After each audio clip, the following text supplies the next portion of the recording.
Hello, I'm Theresa, and I'm going to talk about my experience with visual management and rapid experimentation using the plan, do, check, and adjust or act cycle, or the PDCA cycle, to find a useful solution to a problem with the materials I already had on hand.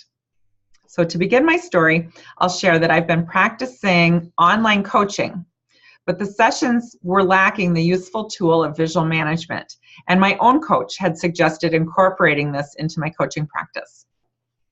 So visual management is beneficial because it shows details of a process we're working on, and anyone who looks at the visual management can easily understand the progress being made. Using visual management would help make sure that I and my coachees had clarity on all the areas of what we were working on. I then had to think of a way to incorporate visual management into the video sessions, and I did this through multiple successive experiments using PDCA. The first step was to think about how a chart could be visible during the online chat session, and I figured a whiteboard would be most beneficial as it could easily be written on and changed. So in order to accomplish this, I first had to think about how I might just hold the whiteboard, and I had a whiteboard on hand. So when I tried that, it seemed like this was pretty awkward and maybe an inefficient way to write. It was in the way, and I wouldn't be easily able to manage that. So I adjusted, and I thought about how could I use a whiteboard without having to hold it.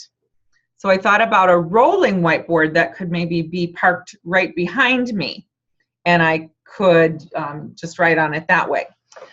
So I looked them up online, and this is an example of what I found.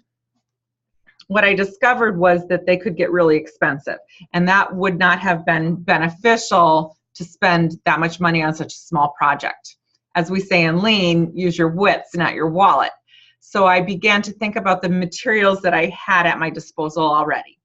So I adjusted again and thought, okay, how can I use the whiteboards I have in a way that would be effective and efficient and visible to those on the chat? And it seemed as if I were able to suspend something behind me that would work. So in looking around, I thought, okay, I might be able to rig something up on these cupboards behind me to make the board more easily visible. So I was able to use these low-cost command strip hooks and attach them to the cupboards behind me. And then I was able to put the whiteboard up.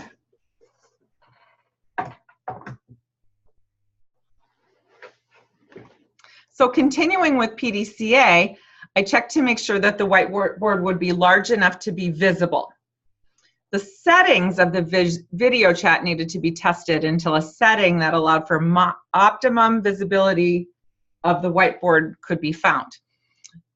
The software that we're using for our video chats is called Zoom, and we found that the coachee needed to be in a setting called speaker view, not gallery view. This was the setting that allowed the whiteboard behind me to be as visible as possible to the coachee. So I was able to improve our online coaching sessions by bringing in visual management through many small experiments using PDCA. And best of all, I was able to find a low-cost solution which used the materials that I already had on hand. So thank you for listening and learning a little bit about visual management and rapid experimentation using PDCA.